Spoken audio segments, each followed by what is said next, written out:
मनुस्मृति 7वां अध्याय राजधर्म विषय चल रहा है और 7वें अध्याय में 5 श्लोकों तक का प्रकरण हमने देख लिया है।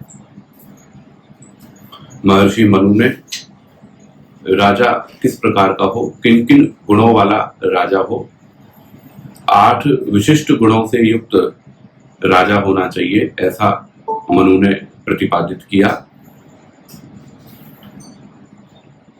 वो राजा विद्युत, वायु, यम, सूर्य, अग्नि, वरुण, चंद्र और कुबेर, इन सामर्थ्य वाला, इन गुणों वाला, इन विशिष्ट धर्मों वाला राजा जो है वो होने को योग्य है। अब आगे देखते हैं 6ठे श्लोक से, पृष्ठ संख्या 335। कह रहे हैं, तपत्यादित्यवच्चैष चक्षुंषि च मनांसि च न चैनम भुवि शक्नोति कश्चित् अपि अभिवीक्षितुम्। कह रहे हैं एषः, यह राजा, इसके बारे में बता रहे हैं। आदित्यवत् चक्षुंषि च मनांसि तपति, जैसे सूर्य लोगों की आंखों और मनों को अपने तेज से संतप्त करता है। सूर्य जो है, सूर्य जब अपने तीव्र स्थिति में रहता है दोपहर के समय में, तो सूर्य से आंख मिलाने का सामर्थ्य किसी का नहीं हो सकता। आंखें जो हैं वो आंखें क्या हो जाएंगी, आंखें चौंधिया जाएंगी और उसका जो प्रकाश है, उसकी जो तीव्रता है, उस तीव्रता के कारण से मन में भी क्या होती है, व्याकुलता की स्थिति रहती है। तो कह रहे हैं कि जिस प्रकार से सूर्य का जो प्रताप है, सूर्य लोगों की आंखों और मनों को अपने तेज से संतप्त करता है, उसी प्रकार अपने प्रभाव से ये राजा जो है वो क्या करता है, प्रभावित करता है। एनम भुवि कश्चित् अपि अभिवीक्षितुम न शक्नोति, और ये इतना विशिष्ट सामर्थ्य वाला है, इस कारण से भुवि कश्चित् अपि, इस पृथ्वी पर ऐसा कोई नहीं है जो अभिवीक्षितुम न शक्नोति, जो कि कठोर दृष्टि से देखने में समर्थ हो जाए। इस पूरी पृथ्वी पर, इस भूमंडल पर ऐसा कोई नहीं है कि जो ऐसे सामर्थ्यवान राजा को जो कठोर दृष्टि से देख सके, उसका सामना कर सके, उसको चुनौती दे सके। महर्षि दयानंद जी इसका अर्थ यहां पर कह रहे हैं, जो सूर्यवत प्रतापी, सूर्य के समान जिसका प्रताप है, सबके बाहर और भीतर मनों को अपने तेज से तपाने हारा, जो क्या करता है, जो अपने तेज से बाहर और भीतर, अब बाहर से क्या तपाएगा, बाहर से तो इंद्रियां तपेंगी, और भीतर क्या है, भीतर जो है मन के अंदर तरह तरह के विचारों का उभरना, मन में तरह तरह का डर उसके उत्पन्न होना, मन संताप से युक्त होना, ये सब स्थितियां क्या हैं, ये सब स्थितियां उत्पन्न होंगी। और इंद्रियां जो हैं, वो इंद्रियां भी वहां पर कष्ट पाएंगी, अर्थात बाहर से उसका शरीर, इंद्रिय, उसको कष्ट होगा, और आंतरिक रूप से जो साधन है, जो मन है, वहां उसको कष्ट होगा। तो कह रहे हैं, जो सूर्यवत प्रतापी, सबके बाहर और भीतर मनों को अपने तेज से तपाने हारा है, जिसको पृथ्वी में कड़ी दृष्टि से देखने को कोई भी समर्थ नहीं है, कि कोई जो है तीव्र दृष्टि से उसको देख सके, इसमें कोई भी समर्थ नहीं है। तो इस तरह का ये प्रतापी, इस तरह का ये विशिष्ट ऐश्वर्य वाला ये राजा है। अर्थात ये इतना गुणों से युक्त है कि सब पर जो है प्रभाव जमाने में समर्थ है। आगे कह रहे हैं 7वां श्लोक, सो अग्निर्भवति वायुश्च सो अर्कः सोमः स धर्मराट स कुबेरः स वरुणः स महेंद्रः प्रभावतः। कह रहे हैं, बोले वह राजा प्रभावतः, अपने प्रभाव के कारण से, अपने सामर्थ्य के कारण से, अग्नि ही, अग्नि के समान दुष्ट अपराधियों का विनाश करने वाला। जिन 8 गुणों की चर्चा 4थे श्लोक में की थी मनु महाराज ने, अब उन 8 गुणों को यहां पर बताते हुए कह रहे हैं कि वह राजा अपने प्रभाव से कैसा है, अग्नि, अग्नि के समान दुष्टों को रुलाने वाला, दुष्टों का विनाश करने वाला, उनको भस्म करने वाला, और वायु, वायु के समान गुप्तचरों द्वारा सर्वत्र गतिशील होकर राज्य की प्रत्येक स्थिति की जानकारी रखने वाला। वायु के समान कैसा है, वायु के समान तीव्रकारी है, और तीव्रकारी होकर के, गमनकारी होकर के वो सबके मनों के भेदों को, सबके मन की बातों को, सब लोग मेरे बारे में, तरह तरह जगह जगह के लोग, अलग अलग समुदाय, अलग अलग राज्य, वो सब लोग मेरे बारे में क्या सोच रखते हैं, मेरे इस नियम के बारे में, मेरे इस कानून के बारे में जो लागू हुआ है, इसके बारे में क्या सोच रखते हैं, इसको वो जानने वाला है। और अर्कः, जो कैसा है, जो सूर्य द्वारा किरणों से जल ग्रहण करने के समान, जैसे सूर्य की किरणें जल का ग्रहण करती हैं, उसी प्रकार से कह रहे हैं कष्ट रहित कर, अर्थात टैक्स ग्रहण करने वाला। जैसे सूर्य की किरणें जल का ग्रहण करती हैं, तो कैसे करती हैं, तो बिना, ऐसा तो बिल्कुल पूरा पूरा जल उड़ा के ले जाएंगी, थोड़ा थोड़ा ना, और थोड़ा थोड़ा ले जाती है, तो उससे कष्ट नहीं होता। अब इतना कर राजा लगा दे कि बोझ के मारे प्रजा जो है उस कर से ही दब जाए, तो लोगों का विरोध होगा। तो कह रहे हैं यहां पर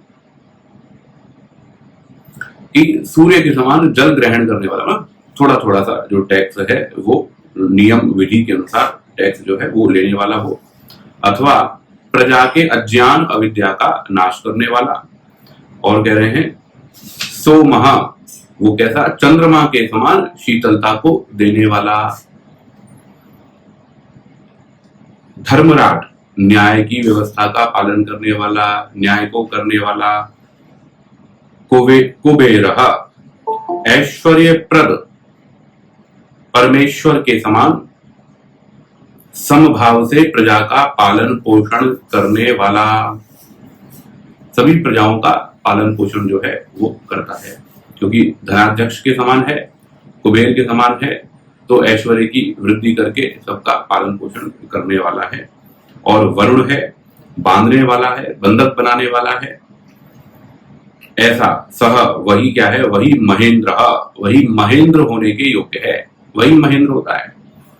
राजा कौन हो पाएगा, इंद्र कौन हो पाएगा, सभापति कौन हो पाएगा, सभाध्यक्ष कौन हो पाएगा, सभा की अध्यक्षता कौन करेगा, वो इस प्रकार के गुणों वाला जो होगा वो कौन हो सकेगा, वो महेंद्र हो सकेगा, वो सभेश हो सकेगा।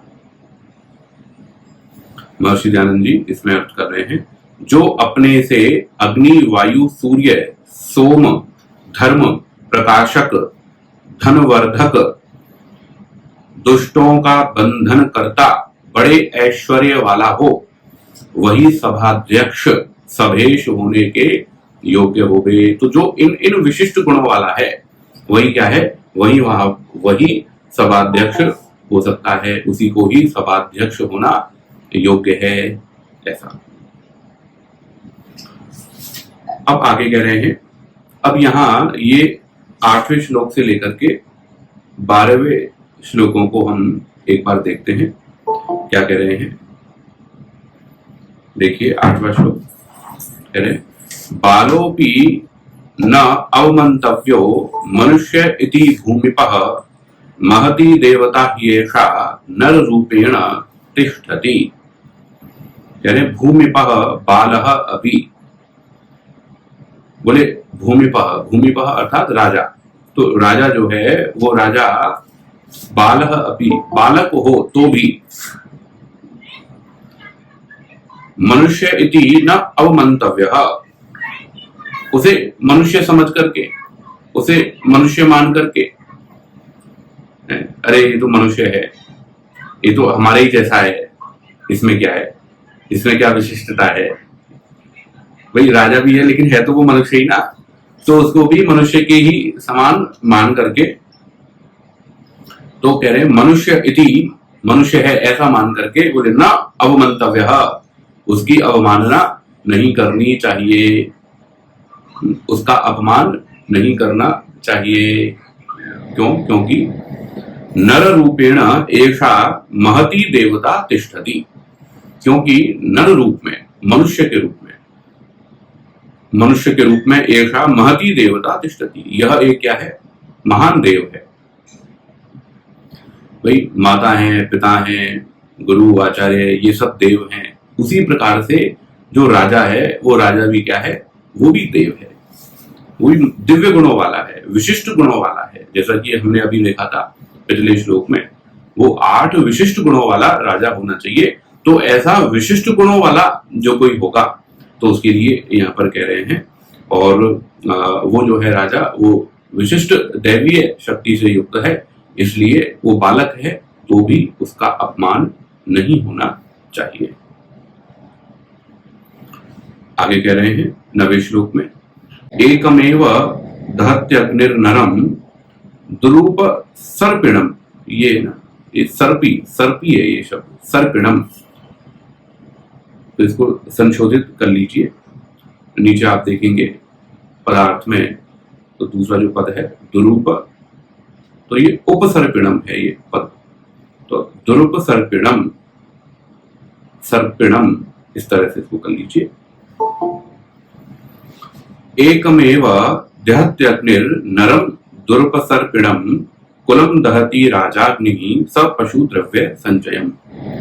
कह रहे हैं अग्नि तो द्रुप सर्पिणम, असावधानी से उसके पास जाने वाले, उपसर्पण कहते हैं निकट जाना, उसके किसी के भी पास जाना, किसी वस्तु व्यक्ति के पास जाना, तो कह रहे हैं कि असावधानी से यदि उसके पास में जाने वाले, एकम नरम एव दहति, अग्नि जो है वो केवल उसी व्यक्ति को जलाएगी जो उसके पास में जा रहा है।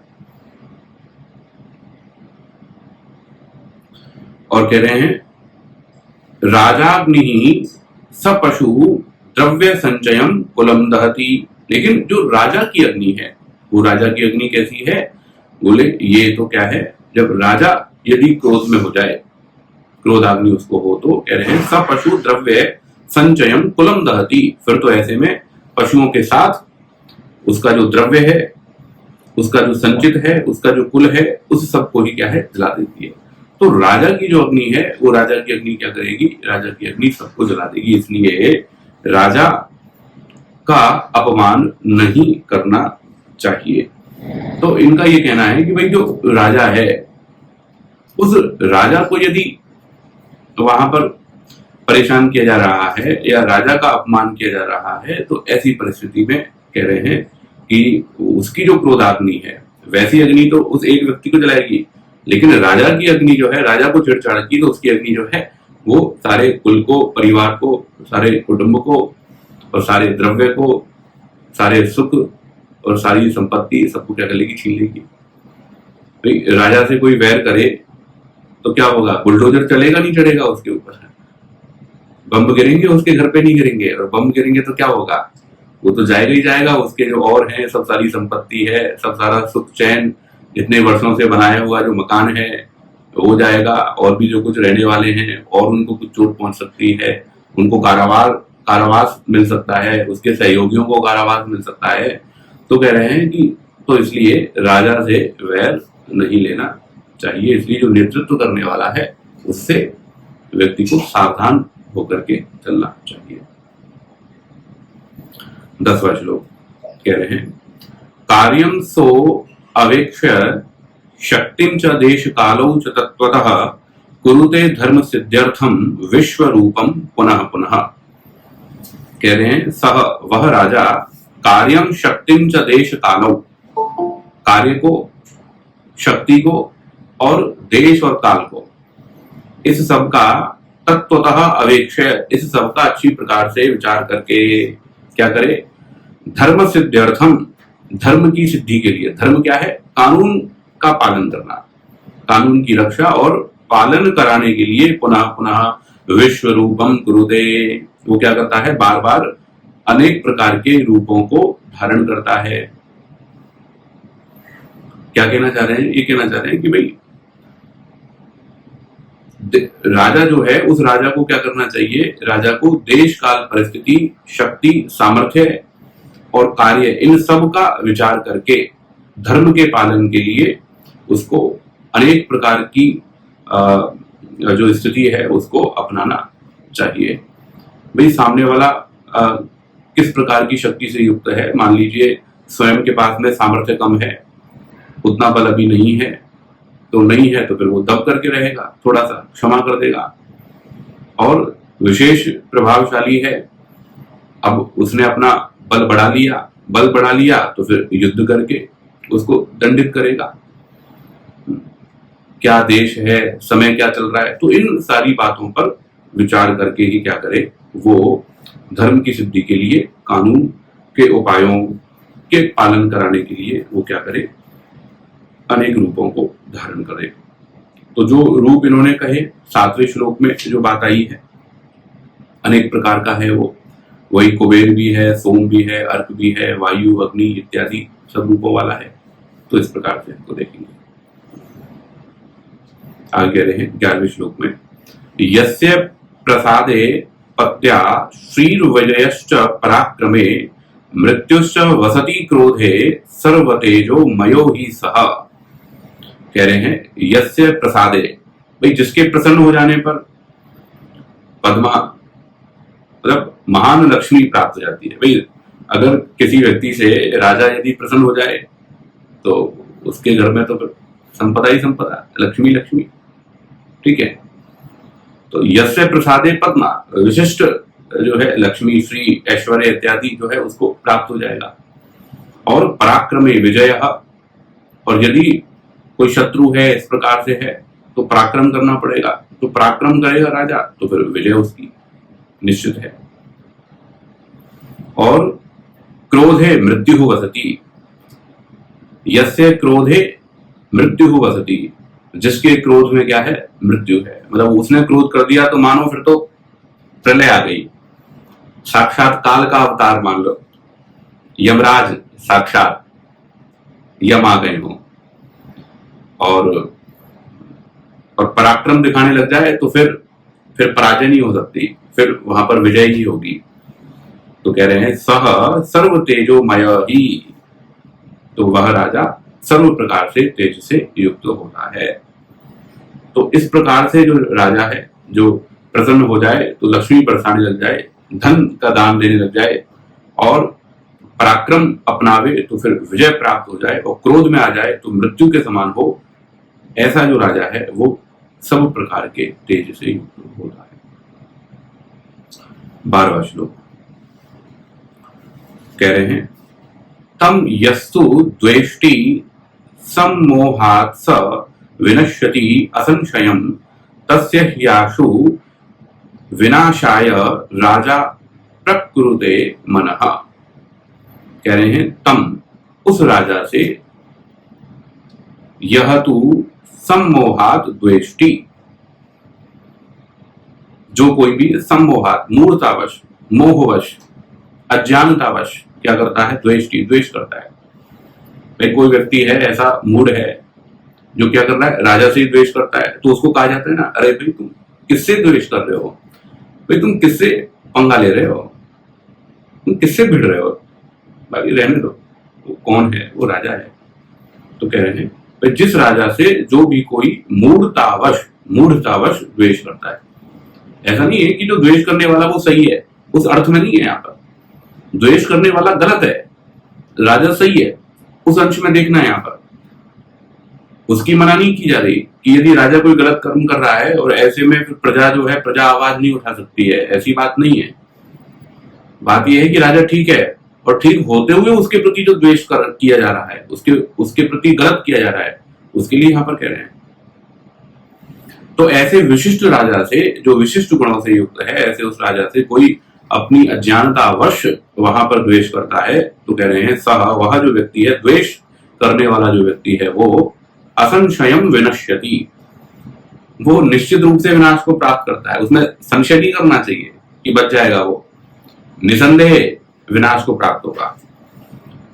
क्यों? क्योंकि राजा तस्य विनाशाय आशु मनः प्रकृते, क्योंकि राजा जो है तस्य विनाशाय, उसके विनाश के लिए आशु शीघ्रता से मनः प्रकृते, मन को क्या कर लेता है? नियोजित कर लेता है। मन को तैयार कर लिया उसने, राजा ने सोच लिया, राजा ने ठान लिया कि ये बहुत परेशान कर रहा है, ये बहुत दुष्टता कर रहा है, उसको क्या सबक सिखाना है। तो इसलिए राजा से द्वेष नहीं करना चाहिए, क्योंकि द्वेष करना जो है वो क्या है, वो निश्चित रूप से उसके प्रति जो द्वेष करना है वो क्या है, वो उसके विनाश का कारण बनता है, क्योंकि वो राजा है और राजा होने के कारण से वो दंड देने में और उसकी प्रतिक्रिया करने में वो समर्थ है, इसलिए वहां उसको बचना चाहिए। मनु महाराज ने जो पहले भी कहा था कि शुष्क वैरम, भाई शुष्क वैर जो है वो व्यक्ति को नहीं करना चाहिए। कोई कारण हो और फिर दुश्मनी कर रहा है कोई व्यक्ति, तब तो ठीक है, चलो भाई कोई ना कोई तो कारण है।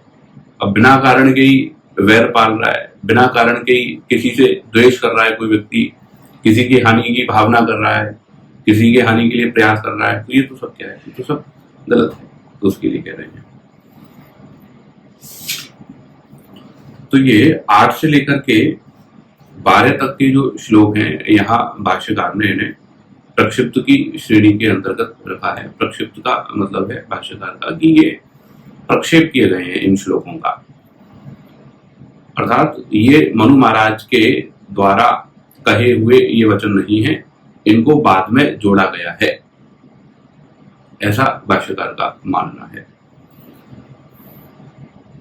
तो अभी तो हम ये 8 से लेकर के 12 इन श्लोकों को विचारणीय श्रेणी में ही रखेंगे।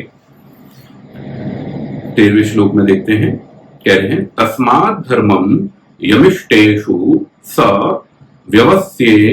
व्यवस्येन नराधिपः अनिष्टम चाप्य निष्टेषु तम धर्मम न विचालयेत्। कह रहे हैं तस्मात्, इसीलिए, सह नराधिपः, वह राजा, यम धर्मम इष्टेषु व्यवस्येत्, यम धर्मम, जिस धर्म को, जिस कानून को, जिस विधि को, इष्टेषु व्यवस्येत्, मतलब इष्ट विषयों में क्या कर दे, जो व्यवस्था दे दे। भाई एक व्यवस्था दे दी, ये काम ऐसे ऐसे होंगे, एक कानून बना दिया, ये इस तरह से ये होगा। तो इष्ट विषयों में जो पालन करने योग्य है, धर्म विषयों में जो एक व्यवस्था वहां पर दे दी, तो उसका निर्धारण करे। और अनिष्टेषु अपि अनिष्टम, और अपालनीय विषयों में, जो अनिष्ट विषय हैं, उन अनिष्ट विषयों में, अनिष्ट अर्थात जो इष्ट नहीं है, जो नहीं होने चाहिए, ठीक है, जिनका निषेध होना चाहिए, ऐसे जो अनिष्ट हैं, जो हानिकारक हैं, तो ऐसे अनिष्ट विषयों में, अपालनीय विषयों में, जो पालन करने की योग्य नहीं है, जो अपनाने की योग्य नहीं है, जिन पर व्यक्ति को नहीं चलना चाहिए, वैसे काम व्यक्ति को नहीं करने चाहिए, वो क्या है, वो अनिष्ट विषय हैं। और इष्ट क्या है कि जो करने योग्य हैं, जो करणीय हैं, वो इष्ट है।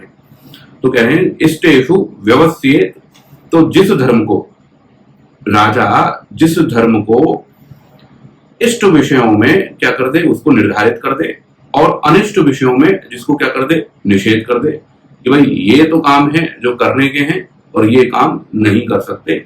ये क्या है, ये व्यवस्था है, ये शासन है, इस तरह से चलना है और इस तरह से नहीं चलना। इस तरह से चलेंगे तो आपको अच्छा होगा और इस तरह से चलेंगे तो आपको वहां पर दंड भोगना होगा।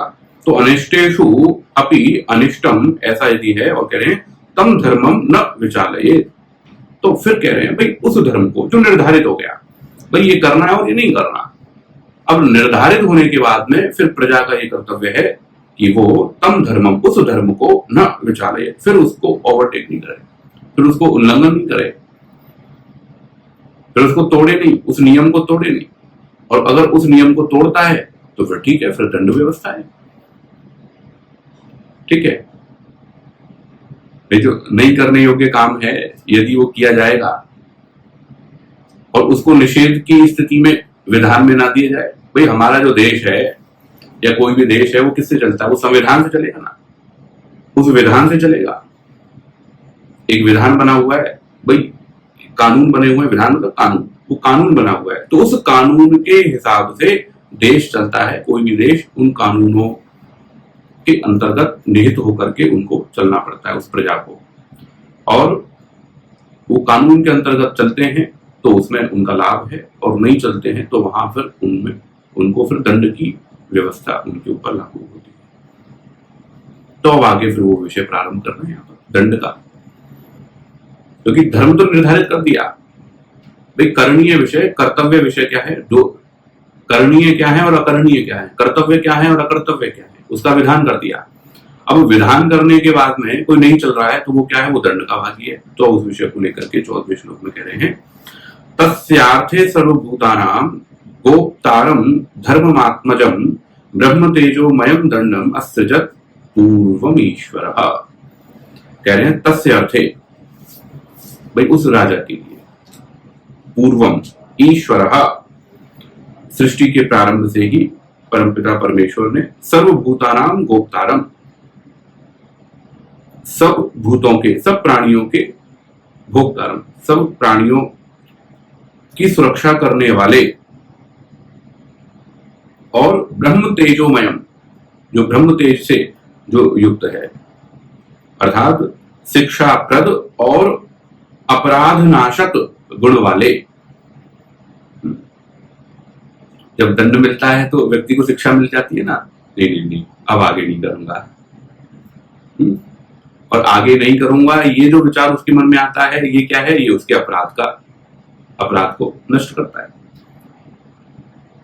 अब उसकी प्रवृत्ति अपराध के प्रति कम हो जाती है ना, भाई ठीक है, अब मैं लोगों को नहीं सताऊंगा, बहुत परेशानी हो गई। तो जो ब्रह्म तेज से युक्त जो है, शिक्षाप्रद और अपराध नाशक गुण वाले, धर्ममात्मजम, कह रहे हैं धर्म स्वरूपात्मक, अर्थात न्याय के प्रतीक, धर्म स्वरूप। दंड क्या है, दंड धर्म के स्वरूप वाला है, तो न्याय के प्रतीक दंड, जो दंड है उसको असृजत, उस परमेश्वर ने रचा। तो उस स्वयं ईश्वर ने ही सृष्टि के आदि में उस राजा के लिए क्या किया, दंड का विधान किया, दंड की रचना की। और जो दंड कैसा है, जो दंड सभी प्राणियों की रक्षा करने वाला है, सबको सुख पहुंचाने वाला है, और जो दुष्टों को दुष्टता से बचाने वाला है, और उनको शिक्षा देने वाला है, और जो धर्म का स्वरूप है कि उसी दंड के कारण से धर्म जो है वो स्थित रह पाता है। अर्थात बिना दंड के धर्म जो है वो धर्म अपनी स्थिति में स्थित नहीं रह सकता है। अर्थात दंड देने की व्यवस्था का विधान किया है, और उसे यह अधिकार वेदों में दिया है। तो राजा को यह अधिकार प्राप्त है, वो दंड का विधान करके और दंड देगा जो गलत करने वाले हैं उनको, और जो अच्छे चलने वाले हैं उनको सम्मानित करेगा, उनको पुरस्कार देगा, उनको आगे बढ़ाएगा। आगे 15वां श्लोक कह रहे हैं, तस्य सर्वाणि भूतानि स्थावराणि चराणि च भयात् भोगाय कल्पन्ते स्वधर्मान न चलन्ति च। कह रहे हैं तस्य भयात्, और इस भय से, इस दंड के भय से, सर्वाणी स्थावराणी च चराणी भूतानी, सभी स्थावर, चर अचर, सब स्थावर और चर जो है, जंगम, स्थावर और जंगम, ये सब क्या है, भोगाय कल्पन्ते, भोग के लिए समर्थ हो पाते हैं। अगर दंड की व्यवस्था ना हो तो ये जो जंगम है, जो जीव जंतु हैं या मनुष्य हैं, देव ऋषि इत्यादि जो भी हैं, दंड की व्यवस्था नहीं हो तो सब क्या हो, सब अपने अपने कर्तव्यों के पालन करने में अक्षम हो जाए। क्यों, दूसरा उसको बाधित कर दे, चाहे जो उसको परेशान कर दे, पीड़ित कर दे, अपने कर्तव्यों का पालन करने में, अपने सुखों को भोगने में, आनंद को भोगने में क्या कर दे, रुकावट कर दे। यही तो हो रहा है। अभी जो पहलगाम में जो घटना हुई थी उसमें क्या हुआ, राक्षसों ने क्या कर दिया, यही तो किया भाई, उनके सुखों में ही तो हानि कर दी, सुखों में ही तो वहां पर उनके चोट कर दी। तो कह रहे हैं यहां पर कि दंड का जब भय होगा तो फिर उस भय से क्या होगा, उस भय से जो स्थावर और जंगम जो कुछ भी है वो सब क्या है, अपने भोगों को भोगने में समर्थ हो पाएंगे। क्योंकि जो चेतन है, जो जंगम है, उन जंगम का जो भोग है वो भोग किस पर आश्रित है, वो स्थावरों पर आश्रित है। भाई पेड़ पौधे, ये जो वनस्पति हैं, औषधियां हैं, इन्हीं पर तो व्यक्ति का जीवन आश्रित है। ठीक है, तो एक तो क्या है, एक तो भोक्ता है और एक भोग्य है। जो मनुष्य है, ये जो प्राणी है, ये जो जंगम है, ये तो सब क्या है, ये तो सब भोक्ता है। और ये जो वनस्पति औषधि इत्यादि सब है, ये क्या है, ये भोग्य है। तो जब ये दोनों जब रक्षित रहेंगे, जब दंड व्यवस्था रहेगी, तो क्या होगा फिर, ऐसे में कोई भी किसी भी पेड़ को नहीं काटेगा, यूं ही वनस्पतियों की वहां पर कटाई नहीं होगी, यूं ही औषधियों की कटाई फिर नहीं होगी, और उनकी कटाई नहीं होगी तो अल्टीमेटली किसकी रक्षा होगी, वहां पर उस जंगम जो है, जीव जो है, उनकी रक्षा होगी। अभी कई बार अखबारों में भी आता है और उसमें भी आता है ना भाई, ये जो जंगल है वो जंगल की जंगल कट गए, तो जंगल कटने से ये जो वन्य जीव थे, अब उन वन्य जीवों को छुपने का, उनको खेलने का, उनको कूदने का, उनको जीवन यापन करने का, उनको स्वतंत्र रूप से खाने पीने का अब अवसर नहीं है। तो वो जो प्रजाति है वो लुप्त होती जा रही है। तो वो जो भोग है, उन जंगमों का जो भोग है वो किस पर आश्रित है, वो उस वनस्पति पर आश्रित है, उन औषधियों पर आश्रित है। तो वो अगर जीवित रहेंगी तो क्या होगा, वो जो जंगम है वो जंगम भी क्या रहेंगे, वो जीव जंतु पशु पक्षी इत्यादि सब जो है वो जीवित रह सकेंगे। एक तो इस तरह से इसका अर्थ देखा जा सकता है। दूसरा इस तरह से देख सकते हैं कि जो स्थावर हैं, उन स्थावर, वो स्थावर अपने कर्मों के अनुसार उन योनियों को प्राप्त कर रहे हैं, और उन योनियों में अपने सुख दुख जो भी प्राप्त हो रहा है उनको अंतः संजक होते हैं। ये जो योनियां हैं, सांख्य दर्शनकार कहते हैं। तो महर्षि मनु ने भी पहले इस बात को कहा है। तो ये जो स्थावर योनियां हैं, पेड़ पौधे इत्यादि जो हैं, जो अपने कर्मों के फलों को भोग रहे हैं, दंड की व्यवस्था होगी तो इनकी अंधाधुंध कटाई नहीं होगी। तो कर्मों के फल के अनुसार जो योनि, जो शरीर उनको मिला है, जो पेड़ का जो योनि मिली है, जो शरीर मिला है, वो अपने भोग को भोग सकेंगे, जितना भोग उनको भोगना है वहां पर रहते हुए। तो ये दोनों तरीके से देख करके इसको संगति इसकी लगाई जा सकती है। तो तस्य भयात्, उस दंड के भय से, सर्वाणी स्थावराणी च चराणी भूतानी, तो स्थावर और जंगम ये दोनों ही क्या है, भोगाय कल्पन्ते, भोग के लिए क्या हो जाएंगे, समर्थ हो जाएंगे। मतलब इनका भोग पूरा हो जाएगा। और स्वधर्मात् न चलन्ति, और जब दंड का भय होता है तो व्यक्ति जो है, मनुष्य जो है, वो अपने धर्म से विचलित नहीं होते हैं, अपने धर्म पर चलते रहते हैं। भाई मैंने थोड़ा सा भी इधर उधर किया तो क्या है, मुझे दंड मिलेगा। तो व्यक्ति को भय रहता है, तो ठीक तरह से चलता रहता है। तो इस श्लोक को हम यहाँ पर भाष्यकार ने प्रक्षिप्त रखा है, इसको हम ठीक मान करके आगे बढ़ेंगे।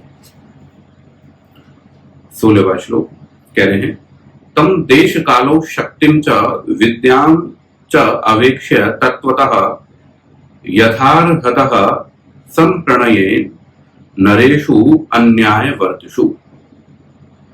कह रहे हैं देश, समय, शक्ति और न्याय। देश कालो शक्तिम च विद्याम, देश काल विद्या, विद्या क्या भाई, किस कर्म का कौन सा दंड है, कितना दंड है, ये जो सारी जो विद्या है, दंड की जो विद्या है, तो ये विद्या का उसको ज्ञान होना चाहिए। अपराध के अनुसार ऐसा भी नहीं है कि कम मिले और ऐसा भी नहीं हो कि ज्यादा मिल जाए। अपराध के अनुसार दंड मिले, ये क्या है, ये यथोचित दंड विधान है। तो देश काल शक्ति और न्याय अर्थात अपराध के अनुसार न्यायोचित दंड का ज्ञान, इन सब बातों को कह रहे हैं तत्वतः अवेक्ष्य, तत्वतः उसको देख करके, अच्छी प्रकार से उस पर विचार करके, चिंतन करके, अन्याय वर्तिषु, अन्याय आचरण करने वाले नरेषु लोगों में तम उस दंड को यथार्हतः अर्थात यथा योग्य संप्रणयेत उसको लागू करे।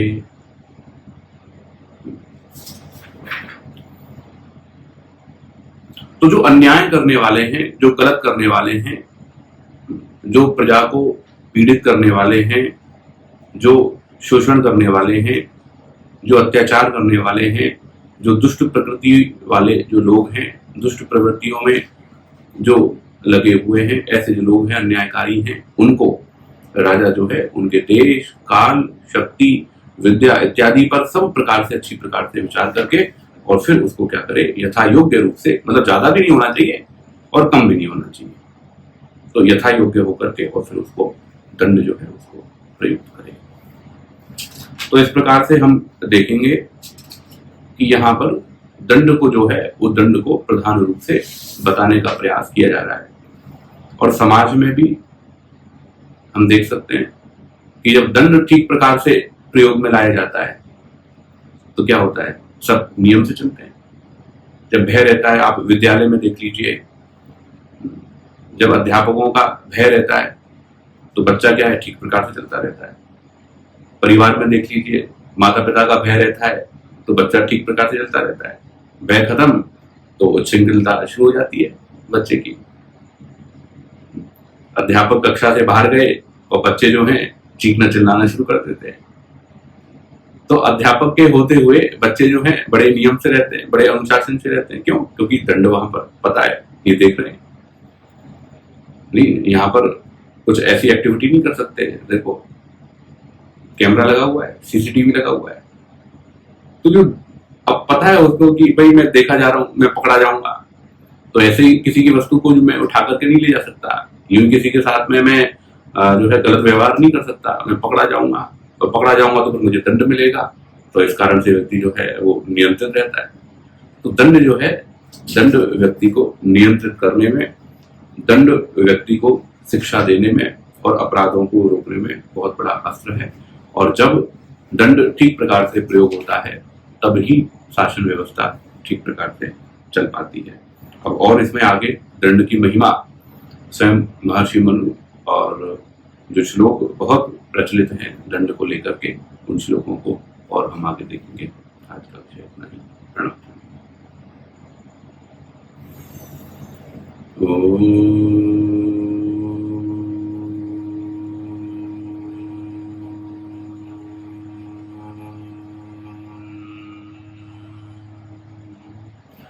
शांति शांति शांति। सर्वेभ्यो नमः।